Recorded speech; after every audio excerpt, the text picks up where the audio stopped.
انا عارف انك تايه مش عارف تبدا منين من الاخر، ودي كومنتات كتير لقيتها اللي هو انا مش عارف ابدا، طب انا مش عارف اعمل ايه، انا مش عارف اعمل ايه. فاقول لك انت بتعمل اخطاء ايه والمفروض تحسنها ازاي. طبعا انت اتفرجت على فيديوهات كتير اللي هو شرح حل خطه لم المتراكم في اسبوع، خطه لم المتراكم في شهر، خطه لم المتراكم في يوم. كل الحاجات دي مش مفيده، وهقول لك مش مفيده ليه من وجهة نظري. ده اسمه استهلاك مش انتاج. يعني انت بتاخد الدوبامين بتاعك من حاجات تحفيز، الحاجات اللي هي بتبقى تحفيز لمدة دقيقتين تلاتة ما فيهاش اي حاجة تفيدك. بتروح برضو تتفرج على فيديوهات تانية اللي هي بتاعت الانبوكسنج، فيديوهات الروتيني في ثانوية عامة. كل الحاجات دي مش مفيدة والحاجات دي مش بتفيدك، بس دي بتعمل لك حاجة اسمها استهلاك مش انتاج. يعني انت بتضيع وقتك كله في حاجات المفروض انها تديك دوبامين، بس المشكلة ان هو لما بتروح تذاكر ده بيخلص في اول ربع ساعه. وده انا قلته في فيديوهات كتير بس ما قلتلكش الحل. الحل هو انك تستمد الدوبامين بتاعك من الحاجه اللي انت تنجزها. بمعنى انك لما اخلص محاضره كذا او اخلص حل كذا او اخلص فهم كذا، ساعتها تتشجع وده يجيلك دوبامين اللي انا انجزت حاجه النهارده، يلا نعلم عليها ونبدا في الحاجه اللي بعدها. طبعا دلوقتي انت هتحس بانجاز لانك فعلا انجزت حاجه، فهيجيلك جرعه الدوبامين كويسه افضل من انك تتفرج على شخص جاب 96% لما بدأ في شهر خمسة. بص، هي دماغك مش رافضة فكرة المذاكرة كفكرة مذاكرة. هو للأسف في كتير تحت بلاقيهم في الكومنتات معيشين نفسهم في وهم. ايه هو الوهم؟ هما نوعين تلاتة كده. أول واحد اللي هو طيب أنا مراكم، لو بدأت هلحق. إنك تلف في فيديوهات كتير بتاعت ناس كتير، لو بدأت هلحق، طب لو بدأت هخلص اللي عليا. الكلام ده بلاقيه في الكومنتات من بداية شهر كام، من شهر 8 اللي هو بداية السنة أصلا. تلاقي شخص يقول لك لو بدأت هلحق. انت حافظ يا عم، حرفيا لسه باقي 7 شهور. هو ايه لو بدأت هلحق؟ ما طبيعي هتلحق. ده اول نوع معايش نفسه في وهم حرفيا من اول السنة. طب كل المشكلة اللي هو الفيديو بنزله مثلا من الشهر للشهر الاقي نفس الشخص هو لو بدأت هلحق. يا عم عدى شهر كان زمانك لحقت. في نوع تاني من الوهم وهو مضاد للنوع الاولاني، اللي هو الشخص اللي يقول ان لسه بدري. لسه بدري ده يعني حرفيا بيذاكر في اليوم ساعة واليوم ضايع في سوشيال ميديا وتيك توك وهنا وهنا وهنا، فاليوم ضاع منه. مش هيدرك ده غير لما الدنيا كلها تتراكم عليه. فهو ده برضه معيش نفسه في وهم تاني. هو مضاد لنفس الشخص الاول. الشخص الاول فاكر اللي هو ما عندوش وقت، والشخص التاني شايف اللي هو عنده وقت. طيب ايه الحل بتاع الاتنين سواء ده او ده؟ تمام، المفروض انك دلوقتي تعمل لك جدول صغير تمام يكون خاص بيك انت وتبدأ بيه. جدول لم المتراكم انا دايما بفضل فيه. يعني عمري ما هتلاقيني في يوم من الايام منزل لك فيديو بقول لك ازاي تلم متراكم مثلا في اسبوع، تلاقيني منزل لك جدول. ليه بقى؟ لان انا دماغي غير دماغك غير دماغه. ده اول حاجه. انا مراكم حاجه، انت مراكم حاجه، هو مراكم حاجه تانية، فمش كلنا زي بعض. طيب الجدول ده ما تروحش لحد زي ما قلت في فيديوهات كتير وكل مره بقولها يعملوا لك، سواء مجانا يا عم او سواء بفلوس. اما هتعمل ايه؟ هتجيب ورقه زي ما قلت لك، ورقه بيضه تمام، وهي مش جدول ولا اي حاجه. هتيجي هنا كده، حلو ثواني عشان تبقى الورقه كلها واضحه. هتيجي هنا مثلا وتكتب عربي وتكتب الدروس اللي متراكمه عليك تحت هنا، مش جدول ولا اي حاجه. انا بقول لك الاول ورقه بيضاء، بعدين انجلش تمام، وتكتب مثلا يونت 1 يونت 2 وهكذا. شوف انت مراكم ايه، وهكذا بقى فيزياء كيمياء بنفس الطريقه. اللي انت مراكمه وتكتبه هنا. دلوقتي انت عرفت ايه اللي متراكم وعددهم. مثلا هنا 3 دروس، هنا 4، هنا 1، هنا 2 وهكذا. دلوقتي انا عرفتهم.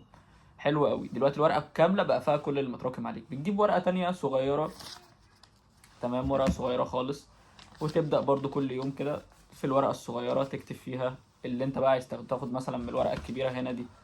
مثلا درس عربي على درس انجليش مثلا على درس فيزياء، وتكتبهم كده. ده بتحدد يوم عندك في الاسبوع عشان تلم فيه القديم تمام، وتكتب فيهم الحاجات دي بس. حلو، انت دلوقتي بقيت فاهم، ما بقيتش بتتفرج على ناس كتير، ما بقيتش بتستهلك طاقتك وتضييع وقتك في حاجه ملهاش لازمه.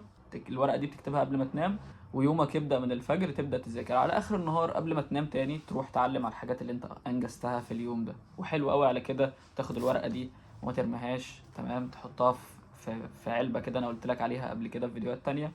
ترمي فيها الورقه دي عشان عايزك تختبر نفسك قدام كده في اي وقت، تسحب ورقه عشوائيه وتشوف انت كنت مذاكر فيها ايه، وترجع تحل على الحاجات دي عشان الذاكره عندك تفضل تراجع على القديم تلقائي، ما يبقاش متراكم تاني في يوم من الايام وترجع تاني تذاكره.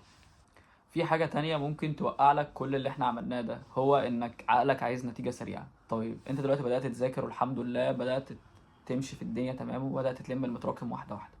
ما تبصش بقى لشخص تاني هو تمام. دي اسمها مقارنات واتكلمت عنها كتير، انك تروح تبص لشخص تاني. ده صاحبي ده ما شاء الله عليه مش مراكم ولا محاضره. مالكش دعوه، صاحبك بيقول لك انا مش مراكم، انت مش عايش مكانه عشان تعرف هل هو انت لو اديت له حاجه قديمه يحلها يعرف يحلها ولا لا. فمالكش دعوه بصاحبك، حاجه تانية، لو انت مش بتبص لصاحبك ما تروحش تبحث على اليوتيوب مثلا انا بدات في شهر 5 وجبت 97%. انا قلتها في فيديوهات كتير، مفيش حاجه اسمها كده. هو ما بداش من شهر 5، هو حل او كان مراكم شويه حاجات وظبط الدنيا وربنا كرمه وجاب 97، وكان نظام قديم مش جديد. تمام. برضه في حاجه ممكن توقع لك كل ده، انك تكون عايز نتيجه سريعه. النتيجه السريعه اللي هو انا عايز الم المتراكم في يومين، وانا قلتها في فيديوهات كتير. اللي انت ضيعته في شهرين ما تلموش في يومين. يعني ما تضغطش نفسك في يومين لحاجه هي الناس شرحتها في شهرين. انت عايز تلمها في فتره، يبقى تمشي قديم مع جديد.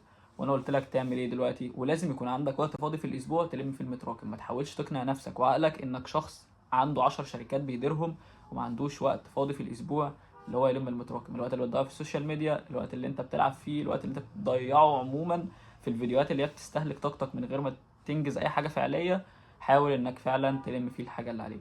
الكلام ده لو انت في اولى ثانوي، تانية ثانوي، تالتة ثانوي، كليه، تشتغل، بتعمل اي حاجه، المفروض يكون انت عندك عقلك منظم دنيتك. انت المفروض بتعمل ايه لحد دلوقتي كده انتهى. فلو انت بتذاكر او بتعمل اي حاجه تقدر تروح تكمل الحاجه دي، ما تكملش معايا الفيديو. مثلا انا شخص زي دلوقتي، انا عموما قلت لكم قبل كده ان انا في كليه سياسه واقتصاد، تمام، كلكم عارفين ده. بس انا الكليه بتاعتي مش في المكان اللي انا منه. يعني انا دلوقتي الكليه بتاعتي في اسكندريه، تمام.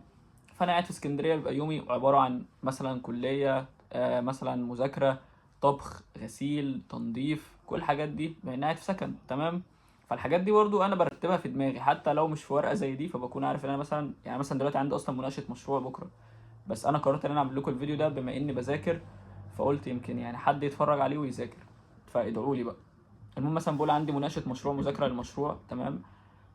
بعدين مثلا عندي النهارده برضو غسيل هدوم وهكذا، وعندي مذاكره، بفضل ارتبهم وهم في دماغي بقى. انا عارف انا عملت ايه وما عملتش ايه، بس لازم اكون عارف انا عليا ايه والمفروض اعمل ايه.